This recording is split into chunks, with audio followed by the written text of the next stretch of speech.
来我们进行下午场的专题演讲，我们邀请台湾永续建筑环境促进会理事长苏庆华苏理事长为我们担任引言人。苏理事长，请。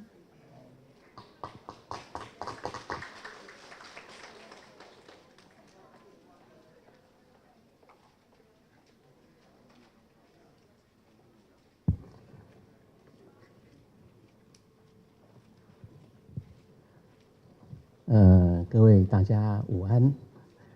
我今天非常的荣幸能够代表台湾永续建筑环境促进会来介绍我的老板因为他是国际永续建筑促进会，我们是 TSB，so and Dr. Larson leads the international sustainable building environment。OK， 所以我可能会再详细的去介绍他一下因为在座可能很多人都跟我们尼尔拉森先生非常的熟悉但是更多的年轻人可能还不是那么认识那这个拉森先生他是国际建筑的非常重要的人物重量级的人物那他当然目前他本身就是建筑师那他也是加拿大皇家建筑学会的院士。那目前当然是他也是我们的老板就是国际这个永续建筑环境促进会的执行长那他是生在瑞典但是实际上他的受的教育都是在加拿大，所以他同时是瑞典跟加拿大的公民，所以他也会讲英文跟瑞典话，当然法文也没有问题因为他在法国也担任了很久的这个会长的工作那他目前最重要的工作的话，就是当时刚才我们所提到的在这个 ESB 那目前的话，他跟这个我们说 SB Challenge 这里面的工作在推动然后他也跟土耳其政府跟联合国在推动 IDP 我们说 Integrated 这个 Design 的 Process 整合这个设计的流程那他也是跟 CIB 跟联合国的UNEP 跟 FIDIC 这几个国际的团体在推动这个永续建筑的国际会议那这个包括过去所开过的几乎每年都一次的会议，在世界不同的国家举行，以及在今年4月要举行在巴塞隆纳西班牙所举行的会议在内那这个他早期的应该说他的教育的背景应该是在加拿大的蒙特利尔，我们说蒙特楼的McGill University 他所得到的建筑师，然后后来的话也在这个 Ottawa 的这个Caledon University 得到他硕士他也在哈佛大学做过进修。OK， 他的著作也有40几篇他所涵盖的范围其实从他早期的一些工作的经验这些经验除了他早期在加拿大做建筑师的职业的工作之外呢他也在利比亚推动一些沙漠的这个小型的settlement 的一些规划，以及在加拿大偏远地区的一些聚居的一些规划。好，那这些的经验我认为都是让它变成一个推动绿建筑开始的一个思考。那这个绿建筑的话在经过我们说它的这个整体设计规划的概念推向永续建筑那这个他一直是台湾对台湾很好的一个朋友他来过台湾很多次那包括我们在2007年这个台湾永续建筑环境促进会分会的成立一直到现在他来过已经好多次了那当然来高雄这也是第3届每一届他都来所以他是我们非常好的一个朋友那今天我们非常欢迎拉森先生给我们分享有关于这个在气候异变的压力下面的设计的策略。我们用最热烈的掌声欢迎拉森先生。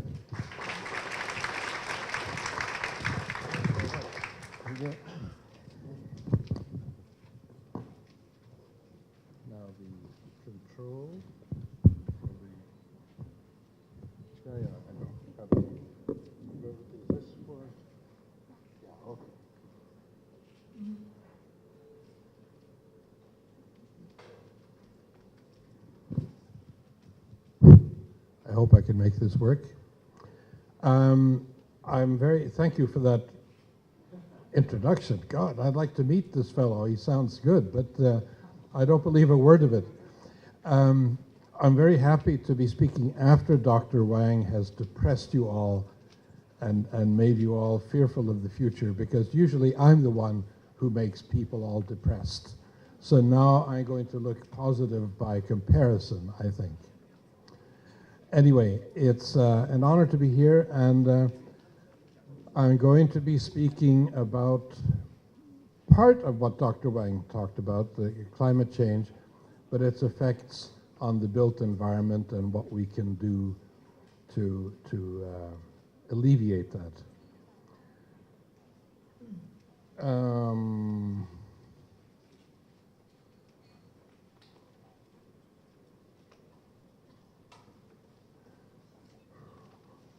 It doesn't seem to want to move forward, or is it? Okay, now I got it. Thank you. So, first, something on greenhouse gas and climate change. And this is one of my favorite borrowed diagrams from World Resources Institute, because it shows the forms of energy over here and the emissions on the right-hand side. And it shows the sectors that are involved, and as I put black boxes around the sectors that are part of the built environment. So you can see that buildings and construction in general is really involved in a lot of the emissions that we are faced with.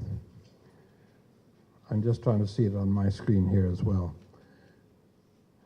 If we look at the industrialized countries versus developing countries, back in 1990 here, you can see that at that time, the industrialized countries were responsible for about 69% of CO2 emissions, and the developing countries 31%.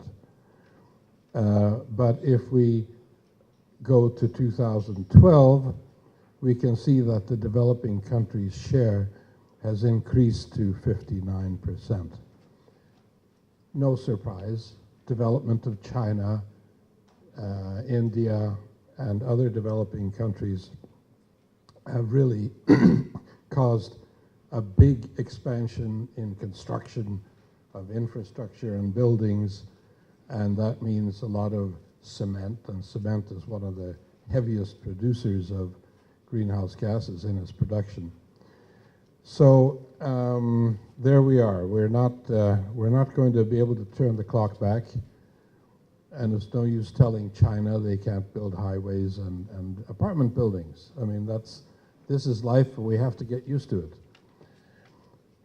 If you look at household carbon dioxide emissions per capita for various parts, Europe, OECD, Pacific, US and Canada, Mexico, and so on, you can see that in US and Canada, for example, from 1990, 95, 2000, 2005, it's gone steadily up per capita, per household emissions per capita. Whereas in Russia, for example, it's gone down because they were so horribly inefficient, and now they're less horribly inefficient, right? So everything is relative, right? And here is, I think, something similar to what Dr. Wang showed from the summary for policymakers. This is the 5th report in the series from IPCC, and this just came out late 2013 and early 2014, and these are the scenarios. They used to have, in the previous reports, scenarios that were described in a different way, which I understood better, but these are now the official scenarios, RCP 2.6, 4.5. Anyway, this is a rather optimistic one, and I think I can show you 1 or 2 slides ahead here. Where is it? Oh no, I don't have it here. Okay, there was a definition of these scenarios, but the most optimistic one involves a reduction in greenhouse gases, but still something like a 2-degree increase in global temperature. But this one is, as I recall, a increasing and steadily increasing rate of emissions. So that's the most pessimistic one.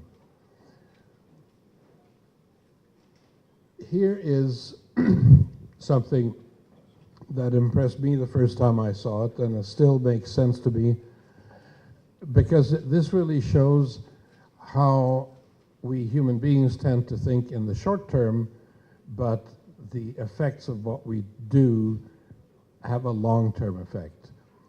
And on temperature stabilization, in fact, we have greenhouse gas, well, CO2, sticking around for about 100 years. So if you stop emitting CO2 today, you will still have the temperatures affected by the amount we produce today for 100 years. And if you look at the sea level rise, this is 1,000 or 2,000 years. That's because of deep sea mixing. It takes a lot longer for it to have an effect on the ocean. But when it does, of course, as you were pointing out, we get all sorts of negative results.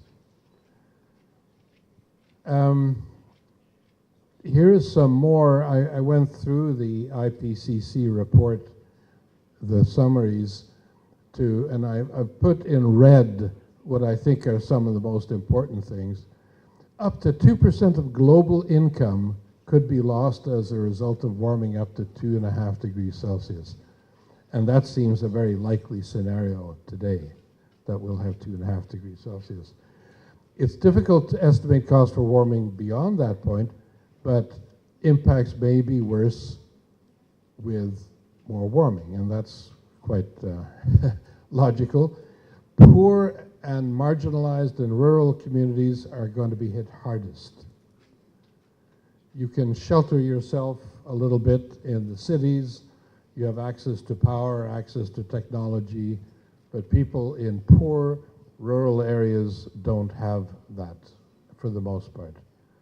And of course, this is important too. You can't have a magic formula that you apply everywhere, because regions, Taiwan is different from Philippines, from Netherlands, from Sweden, etc. But yes, mitigation action now can really reduce the risks that we face at the end of the 21st century. But the problem for me, again, is that we tend to act and think in the short term, and our politicians, especially in all countries. And so it's very hard to, we have to devise a technique to make people do the right thing in short little incremental steps, because that's what most people are used to, capable of dealing with. So there's a window of opportunity coming up. This I find quite a core, a very meaningful paragraph too. Effective mitigation. Now, mitigation, for those who don't know the English word, it's to reduce the effect of it, of climate change. Mitigation strategies involve packages of mutually reinforcing policies, including co-locating, in other words, putting in the same place, high residential with high employment densities, achieving high diversity and integration of land uses, because, of course, diversity of land uses and integration increases the efficiency of interaction between different kinds of uses and activities. And increasing accessibility and investing in public transport and other demand management measures. That's a really key point, and I mean, it's not a surprise that they say that. I'm glad they did say it. And the bulk of urban growth is expected in small to medium-sized cities. And so we really have to think about what they could do. Well, I guess maybe Kaohsiung qualifies as a small to medium-sized city in Asian terms. And so what you can do is highly dependent on your financial and governance ability. And again, that's not a surprise. Thousands of cities are undertaking climate action plans, and that's actually a very positive thing, that cities are much more interested, and mayors all over the world are feeling the pressure and feeling committed to do something. But there's no little systematic assessment on their implementation. There's some nice areas for study, for graduate study, to look at implementation of various aspects in urban areas around the world. And here's one that's very useful for us to think about. You know, we all, when you talk about climate change, the first thing, the mantra is reduce energy consumption. And that includes me, always saying that. But of course, you have to consider land use planning strategies and cross-sectoral measures to reduce sprawl and to promote transit-oriented development. That goes back to this previous paragraph, high diversity and integration of land uses. In other words, by the time you get to the building, a lot of the limitations in performance have been set by the density and the planning issues. Oops. Yes, this is very sensitive. Global warming. Come on. We discussed this at lunch. I found this a very interesting topic. During the period 800 to 1200, roughly, there was something called the medieval warm period, when all around the world, especially, I'm not sure if it was in Asia as well, but certainly in Europe and the North Atlantic, there was a period, several hundred years of warming from 1 to 1.4 degrees. It increased agricultural productivity and population, but also created a rise in the North Sea levels of 60 to 80 centimeters. That sounds very much like today, actually, doesn't it? And it was at that time when Greenland got its name, because when sailors went by it, they saw it was green. There were trees growing. There was a settlement, a Viking settlement there, for a few, until the little ice age came and killed them all. And also the Newfoundland, part of Newfoundland was called Vinland, which is the land of the vines because of growing grapes. So, you know, we've been through this before to a certain extent, but that was a very short-term thing in terms of climatological history. And I guess we're in for a very, as you were saying, a very long-term thing now. So that's not so easy to get around. In 2003, there was a a great heat wave in Europe, and I was living in Paris at the time. Sorry, no, I was in the southwest of France at the time. We have a small country house there, and I spent most of my summer in the river because it was so awful hot. But that summer, there were about 35,000 people who died in Europe, statistically speaking, over the normal rate of death because of the heat wave. And about 16,000 of those were Paris, people in Paris, usually older relatives who lived in the attic spaces of nice Paris buildings, but with not insulated attics, no cooling, and sometimes not even water. I mean, it was a real scandal that young people neglected their parents and went off on holidays, and their parents died in, 80, 85 years old, died in those attics. One thing you'll find interesting is that hydroelectric production was reduced by 19% because river flow rates were reduced. But of course, at the same time, you wanted more electricity for cooling. So this is one of these dilemmas that will come back over and over again. And even nuclear production was reduced by 4% because the water temperatures of the river went up to a point where it wasn't useful for cooling. So here's a summary of what it looks like with these two, here they are, representative concentration pathway. 2.6, the most optimistic one, assumes a greenhouse gas peak of 490 parts per million before 2100 and then declining. So that's really optimistic, assuming we can control things. The unpessimistic one assumes 1370 parts per million by 2100 and still rising. So I think that's game over, goodbye, for most of the human race, really. It's a very, we desperately have to prevent this from happening. The trouble is we have to desperately start preventing it from happening today, because otherwise it will happen.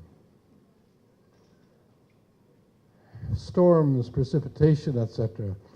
Storms produce wind damage, and storm surges create a lot of flooding damage. But certainly, there seems to be a correlation. The insurance companies think so. And of course, there's a lot more heat energy in the oceans.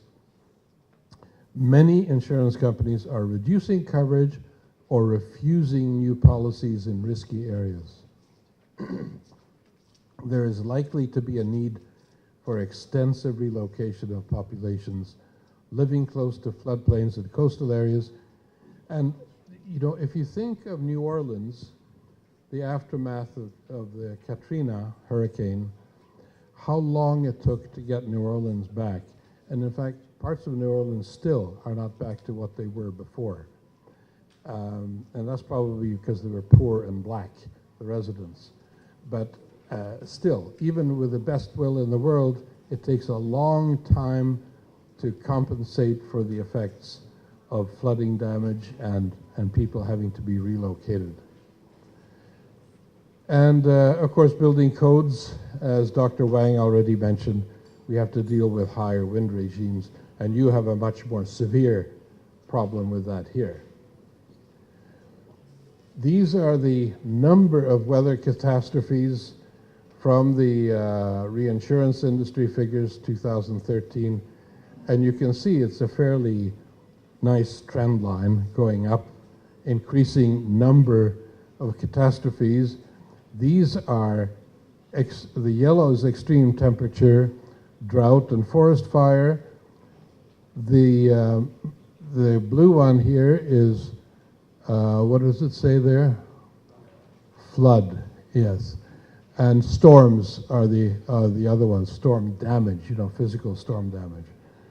So there's a nice mixture there of all sorts of damage that comes from these weather events.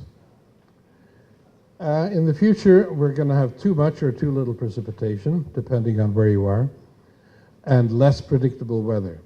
Heavier winter and spring precip in Northern Europe and North America can and will overload rivers. Land and mudslides result because you get unstable soils and landslips, and then you get dry conditions reducing agricultural productivity and having less replenishment of aquifers and more probability of forest fires. And this kind of drought, of course, means that when rain comes, it doesn't soak in. It runs off the surface and causes flood. What you want is a nice, slow, gentle rain over a soil that isn't baked hard, but that is sometimes hard to arrange. Change in average precipitation forecast.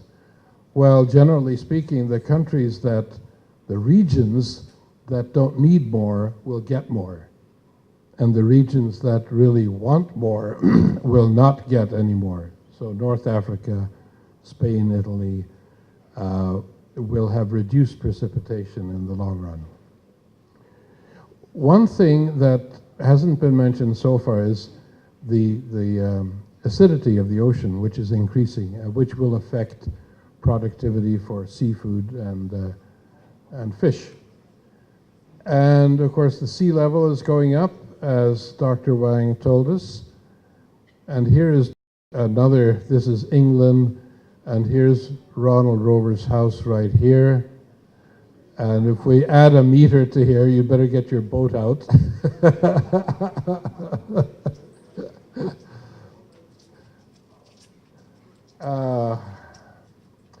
Now, this is from the previous IPCC report, but I haven't seen any modified figures on it yet. Hundreds of millions of people that really will be affected by flooding, coastal storm surges. And this is with the level of protection of today, and this is with 40 centimeter sea level rise, which looks pretty conservative right now. So how would you like to be given the job? Have the UN phone you up and say, please arrange to rehouse 250 million people. That's not an achievable job. It's just not. Health impacts. Increasing temperatures have an effect on health, directly and indirectly. I mentioned the direct part from France, from Europe in 2003, but also indirectly supporting insect life and so on. WHO, the World Health Organization, has something called their dailies. And it's quite interesting. It's a blended statistic.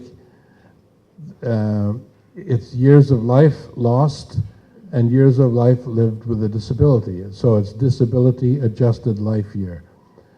And these are figures, and of course, you know, this is not to 6 decimal places, it's estimates by experts. And this was before really we started having major effects from climate change. But you can see, I've drawn red boxes around the high figures, and you can see in developed countries, it's quite a low figure. And this is again saying it's going to get worse for the vulnerable rural areas in poor countries. Here's examples of human health impacts. This is from Copenhagen synthesis report in 2009. Impacts and responses. Well, responses, some of that is telling you what you have to do, and hopefully people will do it. But these are, you know, we have warming, humidity, rainfall, winds, extreme events, displacement of people, shift in farming and land use, malnutrition.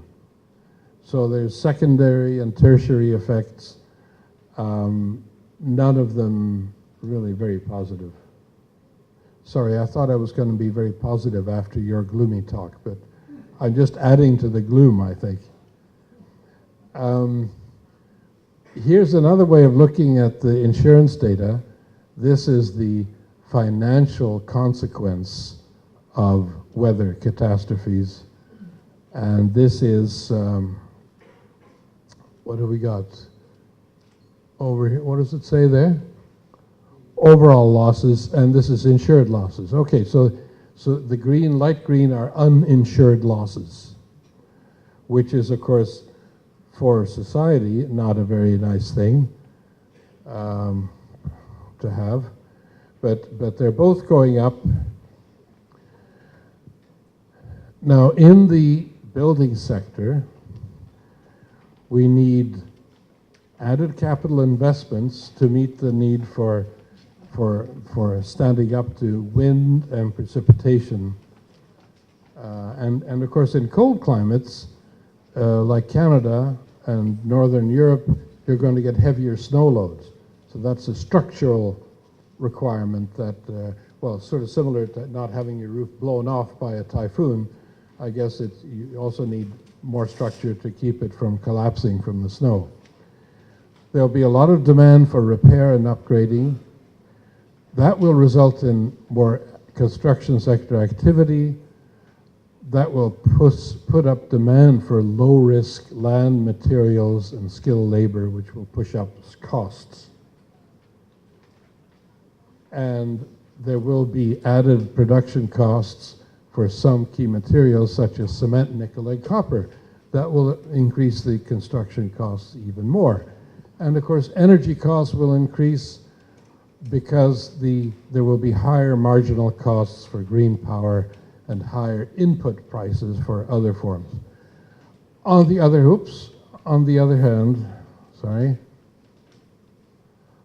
hand, there may be a new recessions like 2008, and that would stabilize prices again. But of course, at the cost of employment. Resource consumption. How am I doing? I'm doing okay. The IEA, International Energy Agency, has an optimistic scenario for the growth of renewables. That is the demand here on a business as usual basis.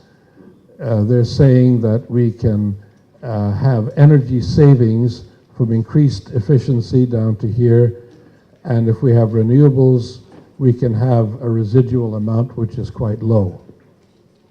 By the way, it's one interesting thing that happened last year in Germany was because they have a priority in the electric grid for renewable power production, an absolute priority over the base load producers. What happened 1 week, I think in July last year, they had ideal conditions for solar power and wind power, and they put in so much, there was so much input of renewable power into the grid that they had to have negative pricing for the base load. In other words, the guys producing hydro and nuclear, and not nuclear in Germany, but coal and natural gas, the main generating plants, they have to keep going. They can't be shut down overnight, but they were actually losing money giving it away. So there are some little problems with renewables we have to figure out.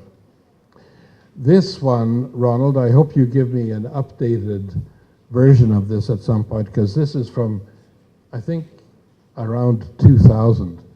But it's interesting to see that for these main developed countries, 5 countries, they were really using up most of some of these declining minerals, which doesn't leave a hell of a lot for China, India, Taiwan, Philippines, etc., Indonesia. So I hope this has shifted the situation, but I haven't seen new figures for it. Water is, of course, another resource which varies around the world. And demand is really different too. UK residential water use is about 150 liters per person per day, but in Canada, it's 343 liters per person per day, the comparable figure. So in Canada, we waste a lot of water. And generally speaking, a lot of water is wasted on irrigating lawns, which is a shocking thing if you have a water shortage. And as I said, it varies a lot geographically where you have availability of fresh water. And of course, again, in Canada, we're very lucky, and Norway too, of course, and Chile. Where's Taiwan here? No, you're not showing up there very much. Summary of impacts. Here's an attempt to summarize what some of the impacts are on the building sector and the built environment. Higher global temperatures give us higher summer temperatures, melting permafrost. We need more air conditioning, and the insect population grows. And the end results of those things are effects on population health, effects on methane from melting permafrost. That's a huge risk. If the permafrost melts, there's enough methane in that permafrost to make everything else look trivial. Operating cost, of course, increases when you have air conditioning. But of course, air conditioning means more energy is required and therefore more greenhouse gases. So it's a circular thing. And insect population, you need to control it and you need to do repairs based on it. High winds, repair, rebuild, water supply. You have to ration or import water, or you have to prohibit new construction, which is politically incredibly difficult to do. Same thing for soil instability and forest fires. Flood damage, repair relocation, sea level rise relocation. Incredibly expensive and long-term acts. Here's another way of summarizing it. If we look at the immediate effects of climate change, storm surges, sea level rise, drought, etc., these are some of the secondary effects. But in the meantime, the demand is going up and resource depletion is going ahead. So these are some of the resulting issues that need to be dealt with. And then we have wild card events. Oh, they're coming out to take me away.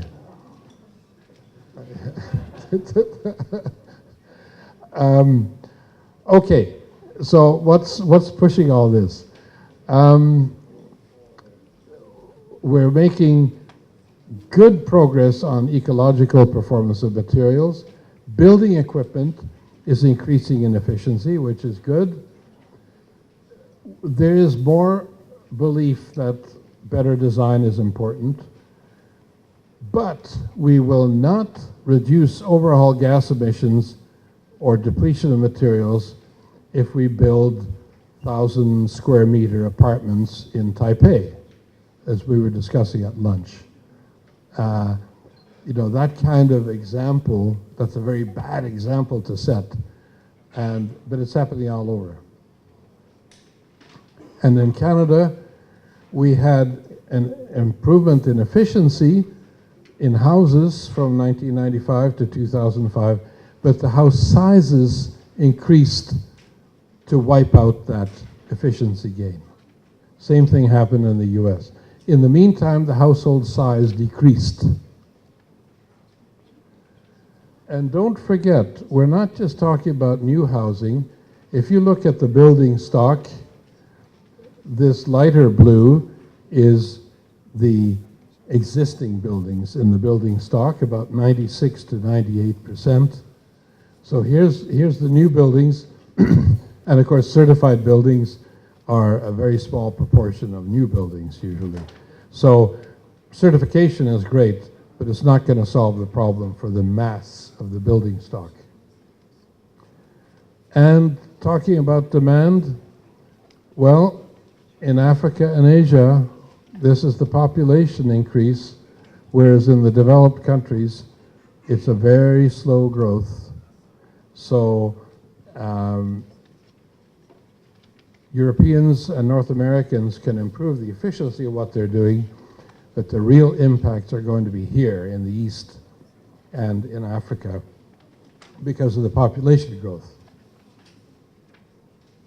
And this is a picture I got from the web of a very tiny Hong Kong flat or a room where there's a family living here. And they are not going to be happy to stay with that. They want something better, and they will get something better, but it has consequences. And passenger cars, everybody wants a car. And Northeast Asia, there's the line for Northeast Asia.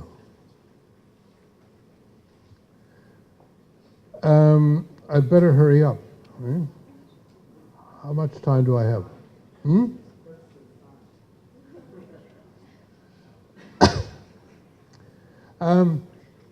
Anyway, we've got some other positive things, like, for example, city governments taking action. Internet helping to match demand and supply, especially for things like house and apartment exchanges, vacation rentals, and car sharing. And that means you can, I don't own a car, for example. My wife and I have not owned a car in Ottawa for 9 years. We rent a car when we need it. It's really efficient. It's nice to pick up a nice clean car that somebody has maintained, and you save on the insurance and the parking. So you just have to get out of the mindset that I used to have a Jaguar when I was very young. It was a beautiful car, and there was an emotional bond. But you have to get over that emotional bond, right? It's just a bloody car. And in fact, it's just a bloody house. So you might as well rent an apartment or a house. Conclusions.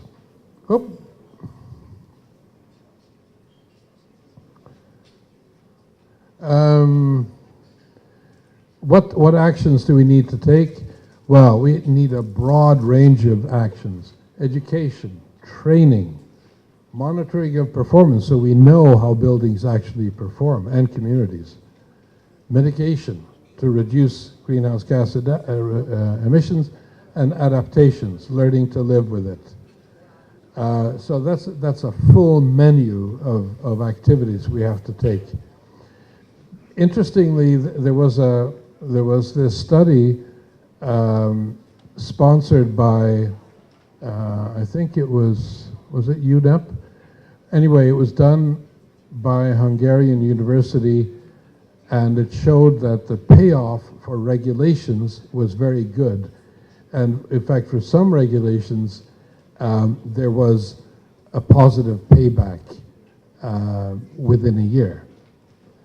Whereas some of them, of course, took a lot of time to pay back, and some of them never paid back at all. Okay, climate change is real.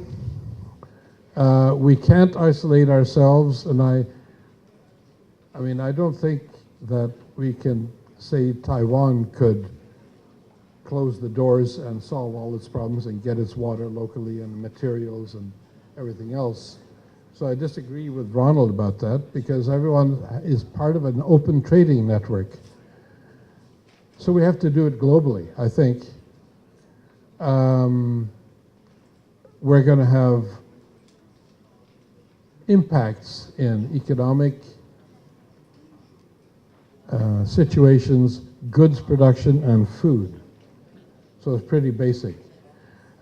And as I say, I'm repeating here what came from the IPCC report, because I think it's very important. We have to look more at more than buildings. We have to look at urban areas.